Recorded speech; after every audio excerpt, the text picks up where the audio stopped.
Facebook's shutdown on Monday, October 5th, sparked questions across the United States. What was going on behind the scenes? Was Zuckerberg changing his algorithm after the recent information released by Frances Haugen? During the shutdown, Zuckerberg was estimated to have lost $6 billion. And ranging from QAnon conspiracy theories about the shutdown to Facebook potentially fixing its algorithm, the United States is begging an imperative question. Are the recent events of Facebook the momentum shift for technology laws in the United States? And that brings us to today's episode. Ladies and gentlemen, welcome back to the half hour. My name is Spencer Travis. And I'm Yu Yuan. And today we are going to talk about what we're going to term as the Facebook nightmare. And we're actually going to even talk about Frances Haugen a little bit. Part of what happened with the recent outage, there's been a huge scandal over the last month that has officially testified into Congress. Now is probably the biggest time for social media laws to really be put into action, because everything that's been released about Facebook really shows that social media companies might need to be held accountable for a lot of things. And mind you, this is not the first time that Facebook has gotten into this kind of scandal. Like back in 2018, there was the Facebook and Cambridge Analytica scandal where there was data involved and data selling and data privacy. So just keep in mind that this isn't the first time it's happened. It's just the current news right now and what we have to deal with and what that's going to mean for our future. Absolutely. Couple things that we want to point out here at the beginning. First and foremost, I would like to be the one to pose a trigger warning. I am going to be talking about a lot of things that Haugen released in her first official public interview. And that goes through a lot of graphic detail and some things that can really scare some people. There's mention in there about suicide, about ethnic violence, about eating disorders. There's so much that's been released from Facebook, and we're not even talking about all of it. So I really want to be clear that this is a pretty sensitive topic to some people who have experienced this problem that's happened over Facebook or Instagram. Daily reminder to take care of yourself, take care of your mental health, and if it's best, maybe just set down the phone and delete Instagram or whatever to focus on your mental health. Don't ever let it get too bad. Sometimes you can come up with sources. So a lot of people just read the daily news like CNN, New York Times, etc. Here's the thing. I actually found out a lot more about this topic through Jimmy Kimmel Live and Weekend Update via SNL. And here's the truth, and a kind of an interesting tip. These really aren't bad places to find out what's happening. But mind you that you shouldn't really use this for a source or to make a claim. But usually what this does is it gives you a very good general gist of what is happening right now in the status quo. So you can take a look at that being Jimmy Kimmel making the jokes about Facebook shutdown and what QAnon has stated and making a funny skit out of it, right? It can be used for really good introduction material. And it's a good way to go and reference maybe some of your favorite late night shows. I don't recommend it as sourcing or information that you're going to use for a speech. But I think that going with Jimmy Kimmel or Jimmy Fallon, Stephen Colbert, Colin Jost and Michael Che, they're funny, or even John Oliver, they provide a comedic stance, but they do help with understanding relevant topics to the news. But I really feel that it's a good way to at least gather some kind of information about what's going on. That way you don't walk into some round going, what the heck is this question? I would also just say TikTok is also a good but sketchy source to get your information from, but I have found that there are TikTokers out there who give very concise and to the point information about certain current events that are going on in a small period of time. I wouldn't recommend it as like your only source, but I would recommend it as like a starting point. And because it is social media and pertains to what we're talking about today, you should always be wary of what you find or what you hear on social media, and don't be scared to fact check it. And I do not recommend you just believing what you see or what you hear directly from social media. Do some of your own research to make sure that it is true before you spread false information or potential false information. Absolutely. And the point of this is to help give like a good starting point, as you said. But another thing to note is watching comedians really do help you become better public speakers, because I would argue that comedians are the best public speakers, okay? Because they have to have a presence to make people laugh. Okay? So these are just good starting points. It helps you become not so nervous at giving a speech, and seeing the ways that they go about doing that is extremely helpful. Without any further delay, I think it's fair to jump kind of right into this. And I'm going to basically recap Frances Haugen's 60-minute interview via CBS. CBS News, this on October 4th, they released an interview about Frances Haugen. Okay. Basically, what happened was a month ago, an unidentified source leaked documents about Facebook pertaining to a continuous spiral of hate and misinformation. These sources were Facebook's own evidence that they found what was happening from their own algorithm. Frances Haugen later revealed herself on October 4th as the unidentified source, and she is now known as the Facebook whistleblower. So there's three big things that I want to take from this interview. The first one is just some information and general background about Frances Haugen. The second one is what she had learned about Facebook through the evidence that she had found and from working in Facebook, and what the evidence that she brought forth had said. So let's start by just giving some background about Haugen.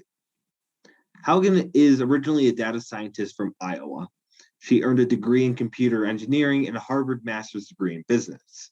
So she's the real deal. She's got a very good background just in terms of education.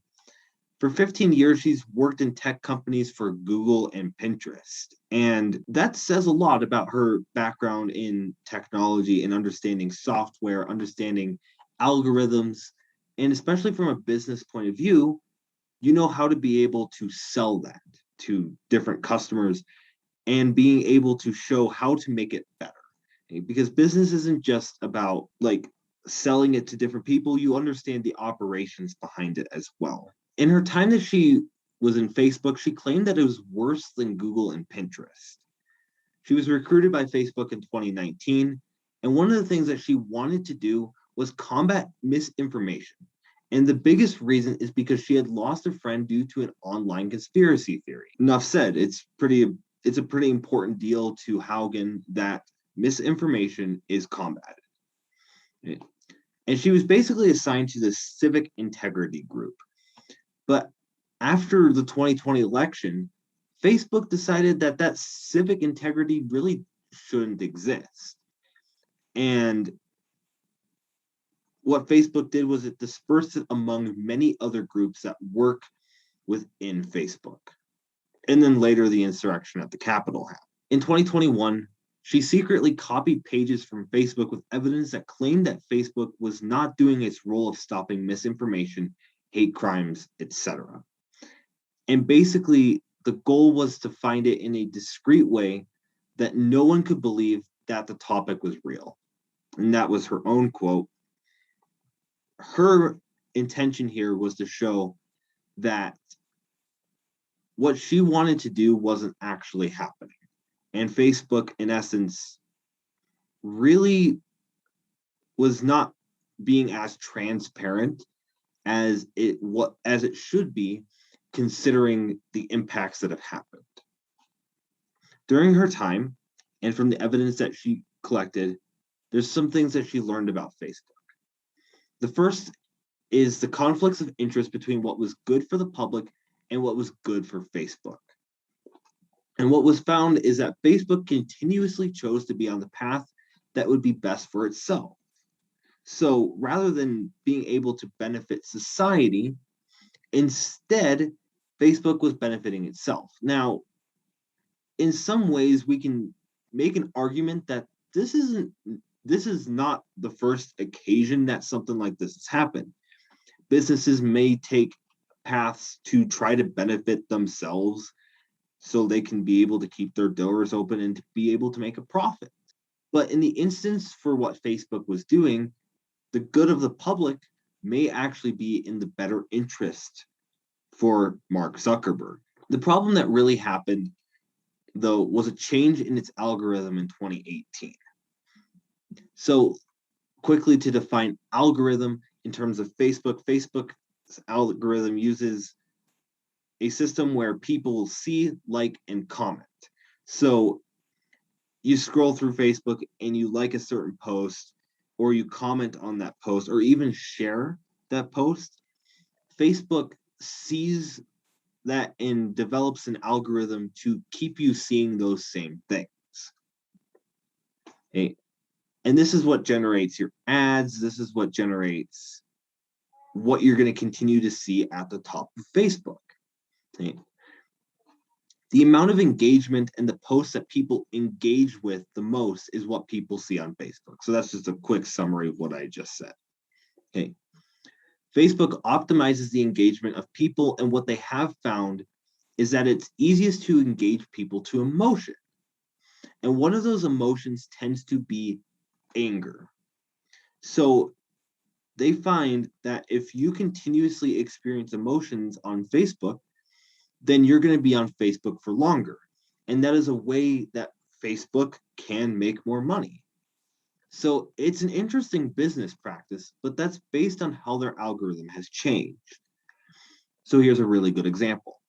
Misinformation tends to anger people, which is enticing people, which becomes enticing to people and keeps them on Facebook. Hey, what she found is changing to make Facebook safer would lead to less engagement and less clicking on ads, which is less money. And as we illustrated earlier, Facebook is putting profits above people. So there were some changes that were made for the 2020 election to try to reduce misinformation. This is true. We've all heard about it. This was big in the news prior to it. But unfortunately, the changes in the algorithm she mentioned were limited. Okay. She noted that after the election, Facebook turned the safety changes off and led to putting Facebook over the safety of others. Facebook makes more money when people are reading more content. And that's the biggest gist there. And that's how political parties in Europe are trying to gain attraction right now.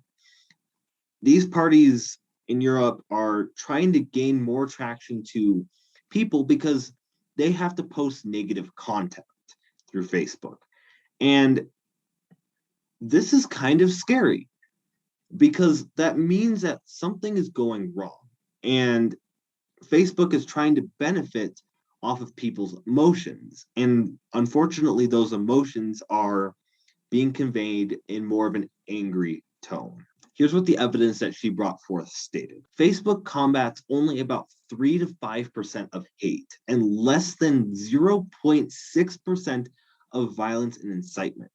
So things that are actually posted on Facebook that are hateful or violent are rarely combated by the site, meaning that somebody can post something incredibly racist or incredibly violent, and Facebook will do nothing about it.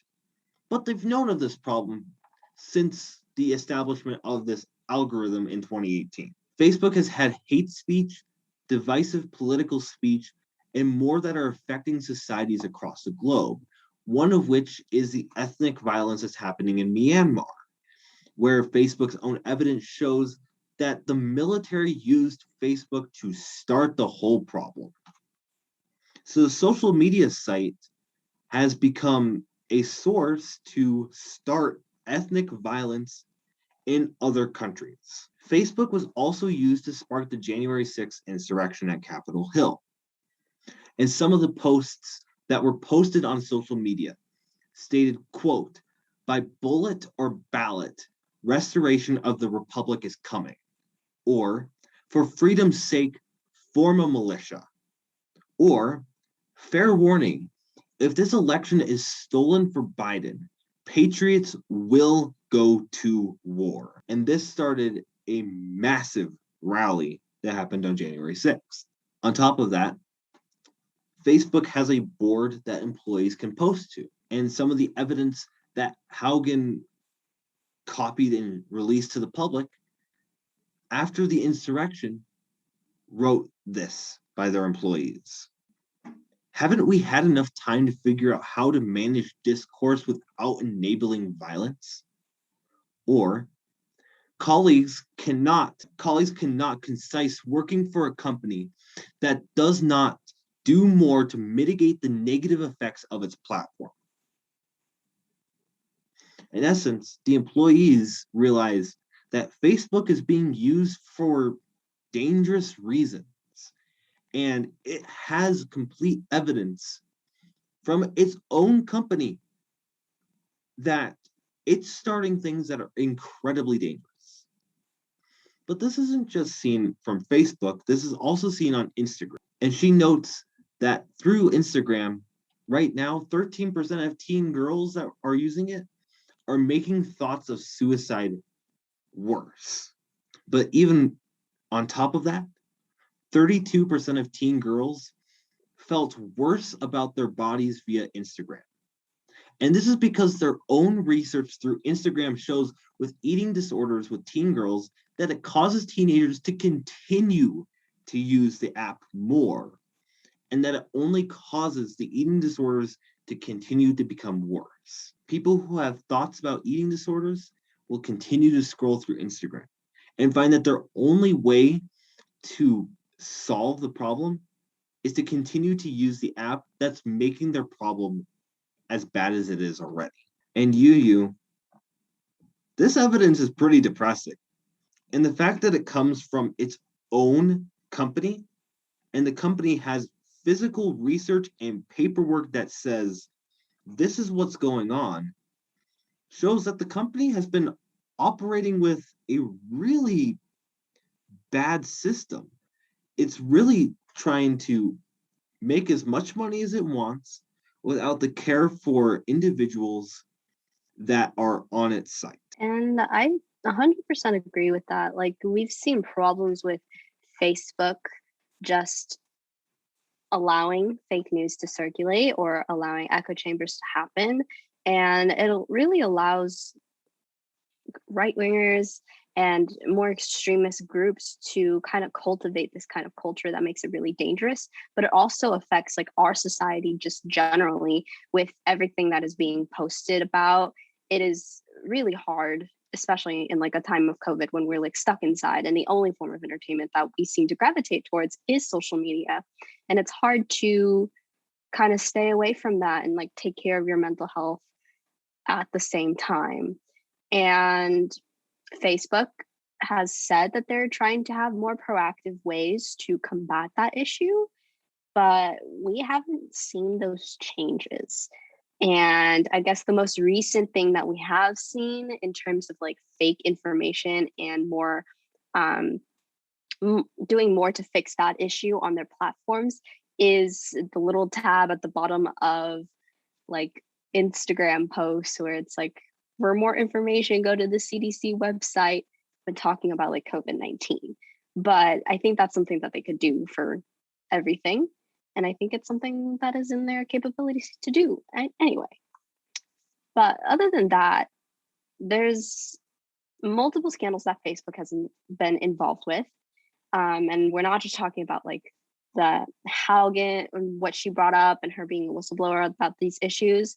The one that I really want to address is the one that happened like really recently, and which was the outage that happened to Facebook and its platforms. So For a length of time on last Monday, Facebook, WhatsApp, Instagram, Oculus, and other platforms that Facebook run had shut down. They weren't working, it was hard to access them, et cetera, et cetera.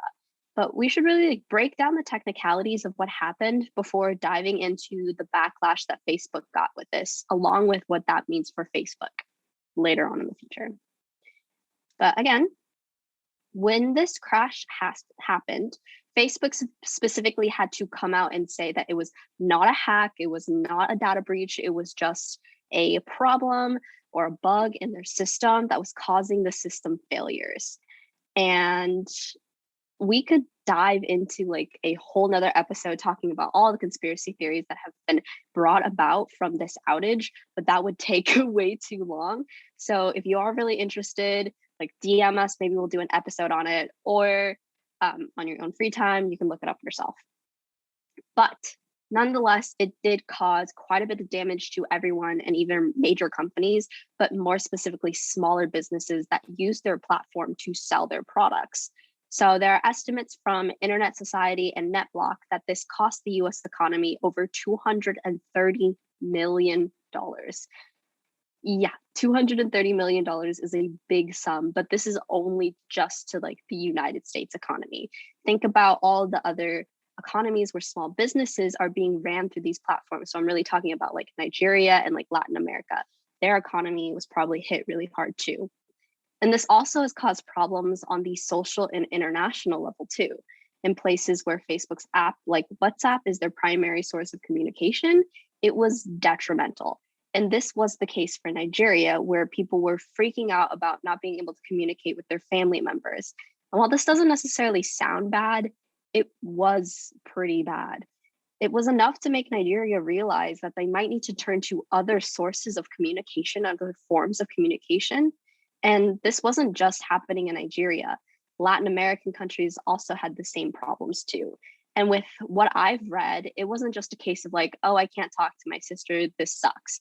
It's more of a case of, I'm the only one that knows how to read the medication or the prescription that my grandma has. And if I can't FaceTime her, or if I can't like video chat with her, then I can't really help her distinguish which medicines she needs to take and how much she needs to take. So in some cases, it was very life-threatening. And as a result of these events, it has led to mainly Democrats, or specifically AOC, pushing for more antitrust regulation of big tech companies like Facebook, so that this is less likely to happen where people get really dependent on one dominant firm or one dominant platform and don't have anything else when that platform shuts down or when that platform can't perform as well. And this is the conclusion that she made, because WhatsApp used to be its own thing before Facebook bought it or acquired it into their domain. The main idea as to why Facebook bought it was because it was a major competitor. So to get rid of the competitor, they bought them out, just like the same thing they did with Instagram. And this really has sparked more conversation about antitrust laws and litigation, especially as it applies to big tech. So a little bit of background on antitrust laws. We have the Clayton Act and the Sherman Act that was supposed to break up big conglomerate businesses like the Rockefeller oil industry and other industries. Moving forward, there has been somewhat of like a bipartisan support on breaking up big tech companies, surprisingly. But as you can imagine, it is for different reasons why they would want to break up big tech companies. But the reason why this hasn't happened is that big tech is a fairly new kind of thing. And the Clayton and Sherman Act weren't exactly equipped with the tools necessary to deal with that tech. Adding on to that, recent court cases haven't been ruling in favor of the plaintiffs, in which they bring these cases against the big tech companies. And as a result, it makes it harder for you to set the standard in order to break up like big businesses or to like call big businesses out on malpractice. And what's different about tech is that it doesn't operate like a big oil conglomerate, and the ideas behind what a monopoly is has changed over the years as well. There are also issues with breaking up big tech, specifically with how it affects consumers. So in court, we go by the consumer welfare standard, which basically means that if people aren't being harmed by this big company, then there is no real reason to break up the company.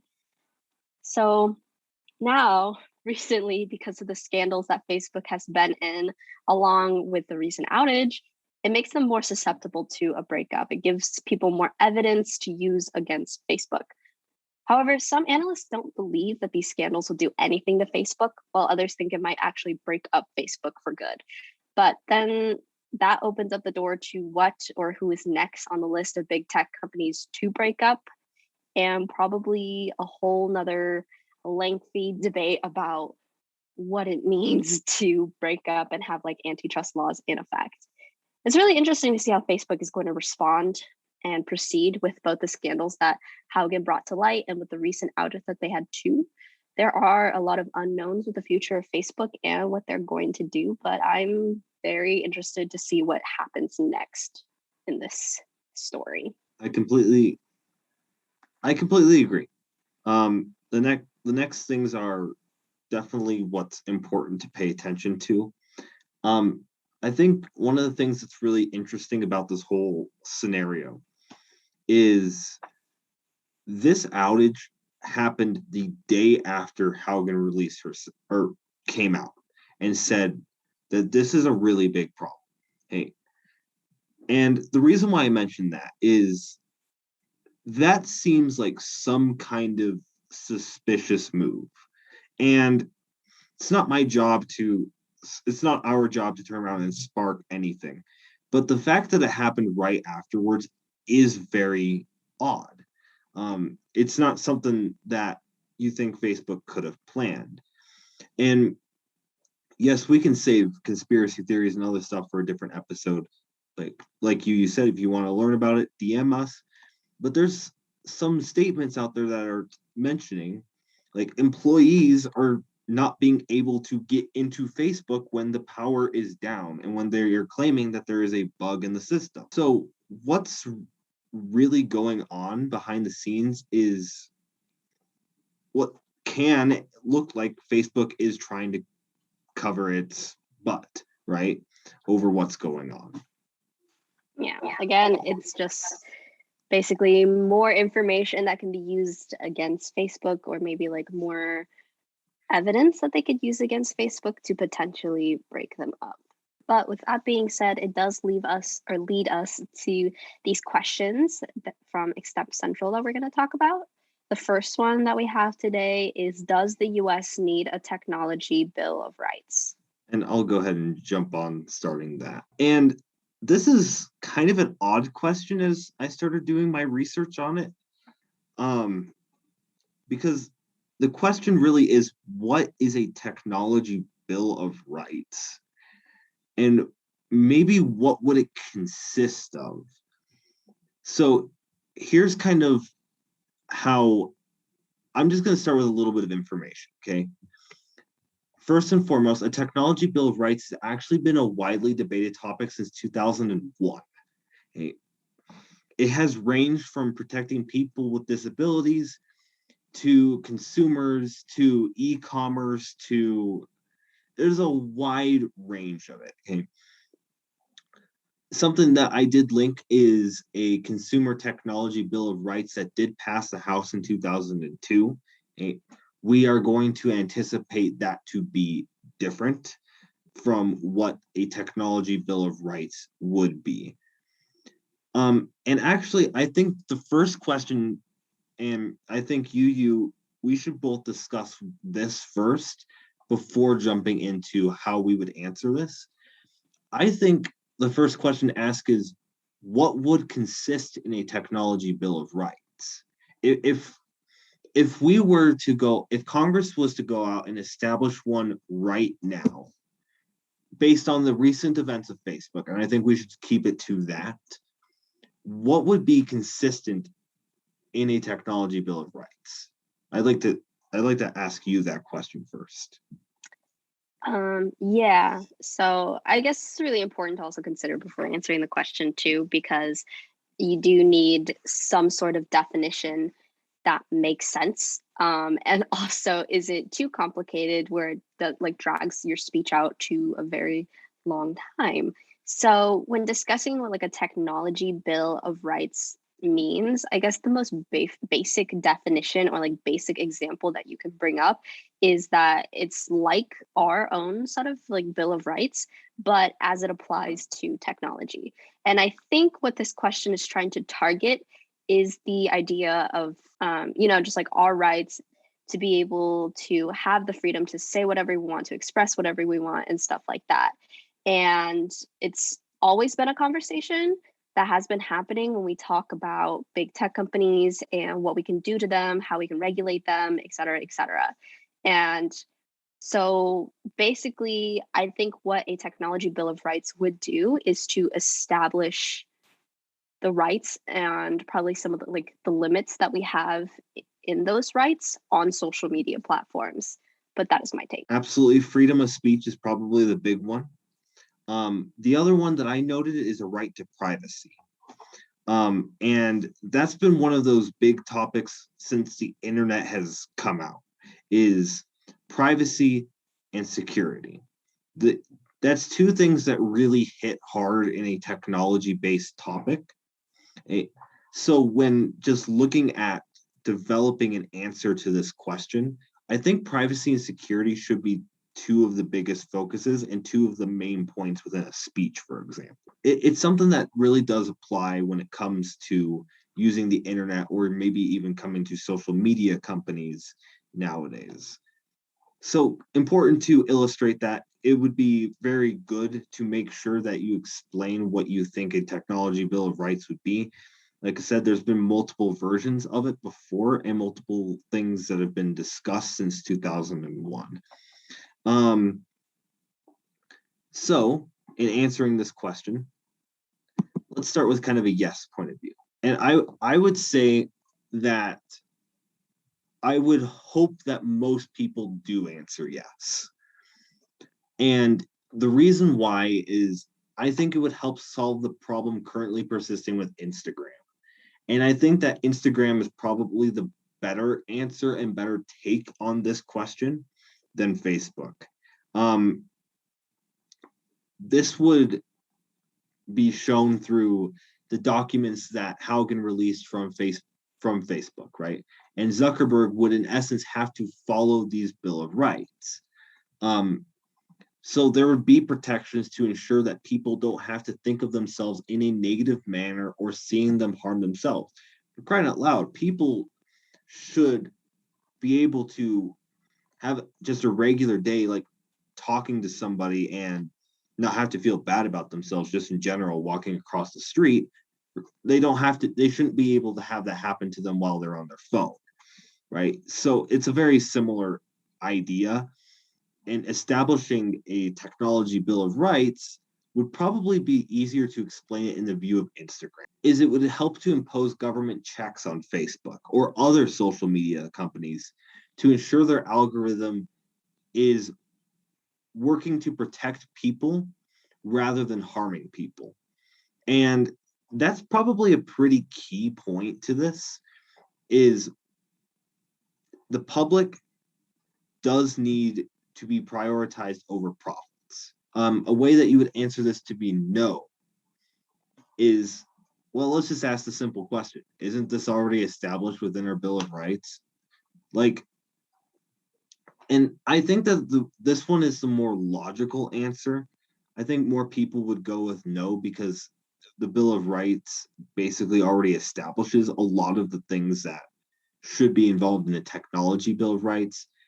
And as I mentioned earlier, as we talked about earlier, freedom of speech, access to privacy first, and privacy does fall under the 9th Amendment, as we talked about a couple weeks ago. Those are probably the biggest ones. And in essence, technology should be protected already under the constitutional amendments.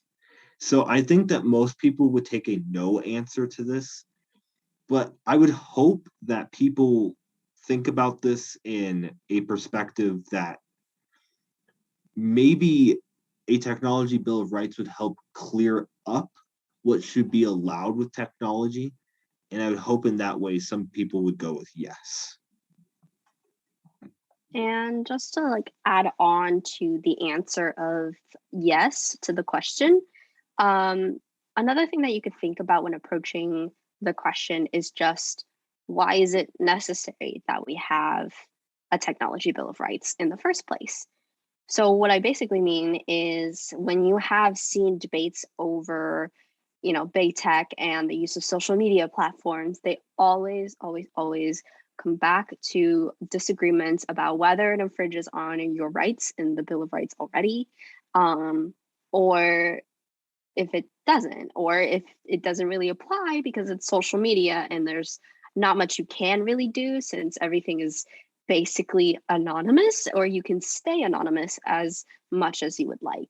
So this kind of debate and like this problem could be one of the reasons why we would need a technology bill of rights to, just clarify things a bit more, so we don't waste so much time in court discussing this thing. If we have an established set of rules that applies to technology directly and also adjust to the facets of technology, then it'd be a lot more easier for us to kind of just understand and unpack, also to resolve in court too. So that can be another thing that you want to address in your speech when saying yes to the question. When saying no to the question, I agree with like Spencer. It's kind of just like, it could be redundancy and it might not really add anything else. Maybe we need a more proactive form of regulation, and that would just be direct regulation of these technology companies, instead of just like having a set bill that people could find loopholes to. Like, eventually there are loopholes that can be found anyway, and so maybe another way to go about it to make it actually work is through regulation of these companies instead of just like a piece of paper, right? And I think that's how I would go about like answering no to this question too. It's redundant, it's a waste of our time. We can like spend our time doing other things that are more proactive and that can actually find a solution rather than like not. I don't really think there's a lot else to mention out of that question. I think you might agree with me there. I guess like just a small thing to add on to that.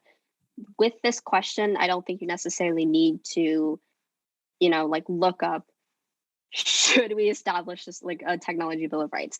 I think what you would gain, or like you would gain more from looking up reasons as to why the tech sector needs regulation than you would gain from like technology bill of rights, if that makes sense. Like, when you're doing your search, don't just hyper focus on technology bill of rights.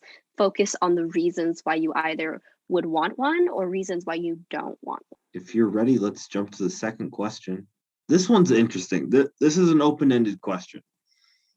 What regulations, if any, should Congress impose on social media companies? Let's reread that. What regulations, if any, should Congress impose on social media companies? Now, oftentimes we talk about open-ended questions where you don't say it can't. If any does indicate that you can say none. Okay. So we'll throw some answers back and forth. I'll go ahead and start. The first one is, and the one that's widely talked about since the start of Facebook, or not the start of Facebook, but rather Facebook's like time that's had these scandals, is Section 230. Okay? Now, Section 230 is a part of the Communications Decency Act, and it's a protection that is 25 years old. It's been there for a long time, and basically what it does is it protects social media companies from lawsuits over the content that is posted on it. So in essence, what we've talked about with Haugen here is Facebook cannot have a lawsuit for the ethnic violence that's happened in Myanmar. It can't have a lawsuit for the insurrection that's happened at the Capitol, or the riot that has occurred on January 6th, as other people would say as the phrasing. Okay. So Facebook cannot be held responsible, when in fact it was the platform that sparked the military to go out and do what it did in Myanmar, or the group of people that showed up on Capitol Hill on January 6th. So a very good answer to this question would be the reversal of Section 230 and saying that we need to actually have like social media's held or social media companies held responsible for big issues like this. Another thing that has also been talked about, and this is for my PFers who went to nationals their freshman year or who watched like finals of nationals their freshman year, is antitrust regulation. And that just means holding them accountable for competition malpractice. I don't really know a better way to explain it other than what antitrust means is if they find a company that is violating competition rights or is like harming consumers, then they will use antitrust regulation in order to punish them or to break them up or to just hold them accountable and stop the action that is hurting competition. That is what is really being debated in Congress right now, what has bipartisan support, which is using antitrust regulation to specifically break up big tech companies. And this regulation would basically have more competition out there. But what it mainly does is it breaks up the, I guess, monopoly of data that Facebook and these bigger tech companies like Google have over their consumers. And once you break up that bigger collection of data, then it's easier to kind of manage and easier to keep protected because there's not such a mass influx of data that they have to look over. So if there are problems with like their security and their like cybersecurity, then that's okay because maybe other people will also use these other apps and that they're fine and safe on those apps. And this regulation could help in that sense. Antitrust laws are always a reasonable answer. It's a very straightforward one. And I think without having to do too much defining, you can get away with saying antitrust because I would feel that most people have the knowledge of what an antitrust law is, or just phrase it as breaking up monopolies or ensuring more competition. Another regulation that can be done. And I think that this one is probably something that I would hope more people would do and more people would think about is impose complete transparency.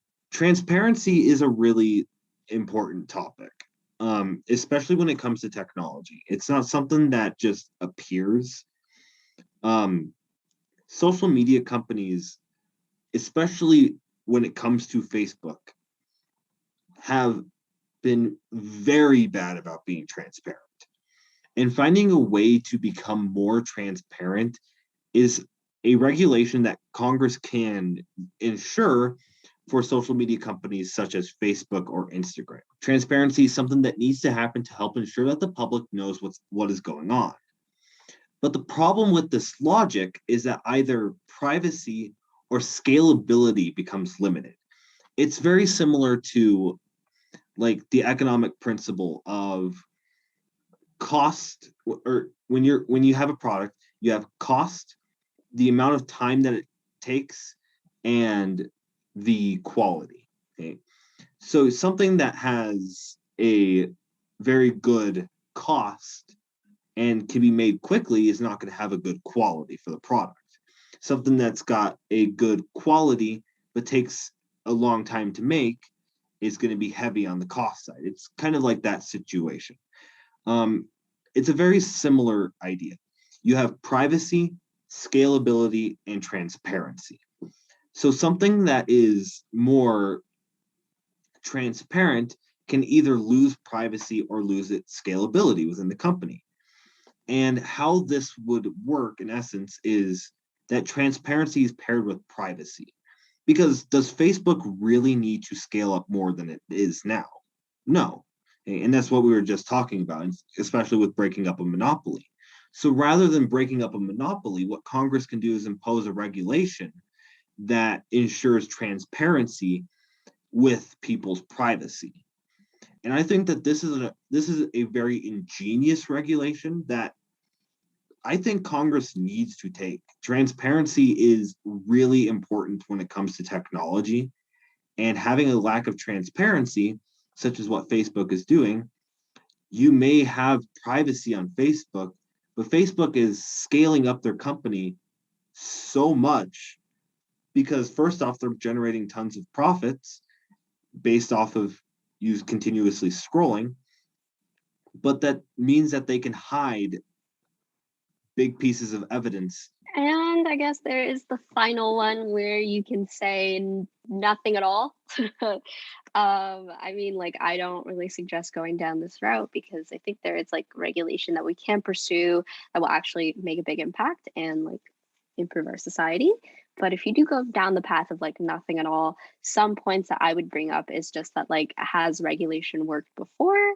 Or there might be a reason why regulation hasn't been happening or isn't passing through Congress in order to like regulate the companies.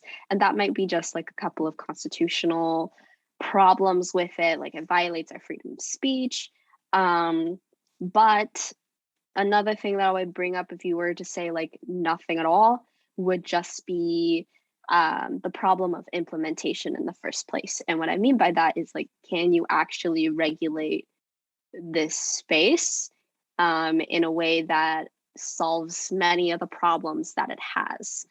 And you know, like to support that point, I guess there is a lot of bureaucracy in everything that we do. And that bureaucracy might be the reason why we can't actually enforce proactive regulation and successful regulation on these big tech companies or these social media companies. So those are just like a couple of things to keep in mind if you are going to answer, don't do anything at all. But I would suggest you to look into other answers and see how you like those first. Obviously, do it out around 30 minutes, use your time sparingly. And other than that, I don't really have much else to contribute to this question, though. Spencer? And neither do I, but I want to finish with one note. I recently had joined the NSLS, which is the National Society for Leadership and Success. And we actually heard today, I listened to a speaker as a part of that, and they stated something that I think really ought to be said. Some of you may know this person. This person is Gabrielle Union. Pretty well-known figure. And somebody in today's presentation, this was on via YouTube. They asked a very interesting question about discussing the impact of social media as it's been released and the impact that's had with women's bodies as they claimed it was. And she said something that I think everybody needs to hear. She said, quote, "It's hard to separate yourself from the constant comparison. We only see them and their lives through this filtered lens. You can't compare yourself to a heavily airbrushed photo. You only have one life, and your best is going to have to be enough for you. Is and should not be a representation of just you. You have a daily life that you're going out and you want to enjoy it, right? It shouldn't be harmed by social media. You shouldn't have days where you're scrolling down social media and saying, man, I look ugly in that picture constantly. What you have to understand is the best is everything. And you can always achieve that best. Social media, it does kind of downgrade it a little bit, and that's a bit unfortunate. But I think the one thing that we really need to remember about this whole topic is don't let it run your life. Let you run your life. Yeah, I would speak to that. I'm not really active on social media and I'm having the time of my life. But other than that, we would like to thank all of you for listening to our episodes. I know they are all very long and I'm so sorry we're trying to shorten them, but please bear with us. There's just a lot of information to take in. Thank you for just supporting the channel and showing your love. We really appreciate it. Please, please, please subscribe to our YouTube channel, but also subscribe to One Cloud Podcast.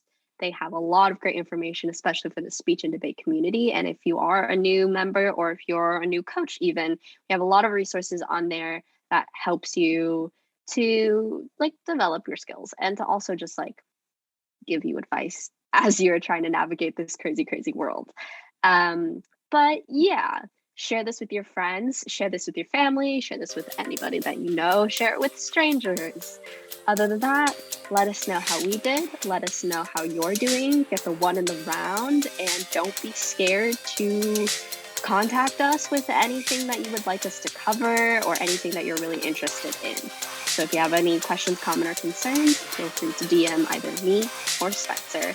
But thank you very much, and we'll see you in the next episode. Have a good one. Peace.